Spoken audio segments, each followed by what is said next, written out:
యాంకర్లు అయితే చేయడం చూసాం. ఆ తర్వాత రజత్ పటిదారు ఫామ్లో లేడనిపించింది, కానీ అతను చాలా అవకాశాలు ఇచ్చారు. ఇప్పటికీ ఇది 6వ మ్యాచ్, దాన్ని సద్వినియోగం చేసుకున్నాడు.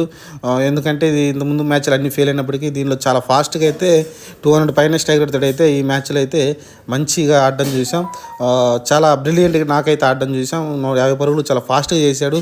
ఆ తర్వాత మళ్ళీ మిగతా బ్యాట్స్మెన్ ఎవరి మధ్యలో అయితే ఆడలేదు. ఇంకా మళ్ళీ డైరెక్ట్గా మన దినేష్ కార్తీక్ వచ్చి ఎక్సలెంట్ నాకండి. అతను డెప్త్ ఓవర్లో ఎంత ఇంపార్టెంట్ అనేది మళ్ళీ ప్రూవ్ చేసుకున్నాడు. ఎందుకంటే తర్వాత మన ఒక చిన్న ఫన్నీ ఇన్సిడెంట్ కూడా జరిగింది. అతను ఆడిన తీరు చూసి, ఎందుకంటే చెప్పి మరీ ఆ కీపర్ వెనకాల నుంచి బౌండరీలు కొట్టాడు కీపరు, అలానే స్లిప్పరు మధ్యలో నుంచి అయితే బౌండరీలు అయితే తరలించడం చూసాం. 3 వరుసగా బౌండరీలు అక్కడే కొట్టాడు. ఒకటి లక్కీ బౌలర్ ఉన్నప్పటికీ మిగతా బాల్స్ అన్నీ అక్కడి నుంచి వెళ్ళిపోవడంతో అయితే అసలు చెప్పి మరీ అక్కడి నుంచి అయితే ఆడడం చూసాం. చాలా ఈజీగా అయితే